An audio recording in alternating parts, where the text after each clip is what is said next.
अकोला पोलिसांनी आज पहाटे मोठी कारवाई करत अवैधरित्या गोवंश कत्तल करण्यासाठी ठेवण्यात आलेल्या गोदामांवर छापे टाकले।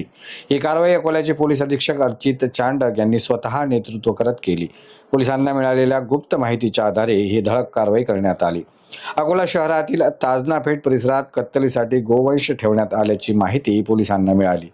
याच माहितीच्या आधारे पोलिसांनी पहाटे अचानक धाड टाकत तब्बल 9 ठिकाणी छापे घातले। या कारवाई दरम्यान 31 गोवंशांची सुटका करण्यात आली असून त्यांना अक्षरशः जीवनदान मिळाले आहे। दरम्यान या प्रकरणातील गोदाम मालकांचा शोध पोलिसांकडून सुरू असून जप्त करण्यात आलेल्या गोवंशांना गौरक्षण संस्थेकडे सुपूर्द करण्यात आले आहे। या कारवाईमुळे परिसरात मोठी खळबळ उडाली आहे। अकोला जिल्ह्यात ऑपरेशन प्रहार अंतर्गत आम्ही जवळपास 1 वर्षापासून वेगळे ठिकाणी छापे टाकून कारवाई करत आहेत अवैध धंद्यावर।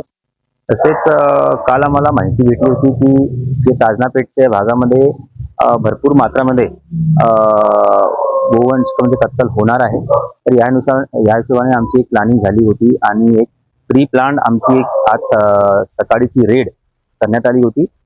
याच्यामध्ये आमचे सिटी SDPO सुदर्शन पाटील, रामदासपेठचे PI खंडारे साहेब आणि इतर वरिष्ठ अधिकारी, आमचे RCP, रामदासपेठचे DV व SDPO स्क्वॉड याचा समावेश होता।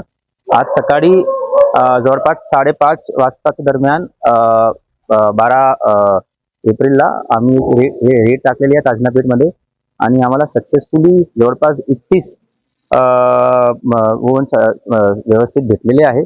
आणि आपण इथे बघू शकता त्याच्यामध्ये जवळपास 8 ते 9 असे गोडाऊन्स आम्ही आयडेंटिफाय केले आहे जिथे इथे हे कत्तल करण्यासाठी ठेवलेले होते।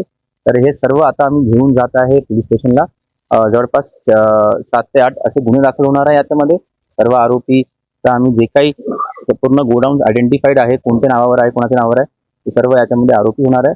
आणि जर कोणी इलिगल इथे कत्तल जे काही यांनी ठेवलेले होते तर आम्ही मनपाला पण पत्र लिहिणार की कायमस्वरूपी सील करण्यात यावे त्यांच्याकडून। आणि इतर कायदेशीर जे काही आमचा आता प्रोसेस आहे इन्व्हेस्टिगेशनसाठी आणि कुठून आणलेलं आहे, कारण की कधी कधी हे MP मधून आणतात, कधी नागपूरमधून आणतात, तर कुठून आणलेलं आहे तर पूर्ण याच्या बँकवर्ड लिंकेजेसमध्ये जाऊन सर्व सर्व जे काही याच्यामध्ये सामील होते सर्व याच्यामध्ये आरोपी होणार आणि व्यवस्थितरित्याने याचा इन्व्हेस्टिगेशन होणार। जी हे याचा आपला जे आमचे जे काही गोरक्षण संस्थान असतात तिथे आम्ही पाठवणार आहे। भरपूर याच्या अगोदर पण रेड झालेली आहे, तर ज्या ज्या ठिकाणी म्हैसूर गोरक्षण आहे तिथे आम्ही पाठवतो, एक गोरक्षण रोडवर पण आहे तिथे आम्ही पाठवतो आणि व्यवस्थितरित्याने 31 जणांवर आम्हाला भेटलेलं आहे।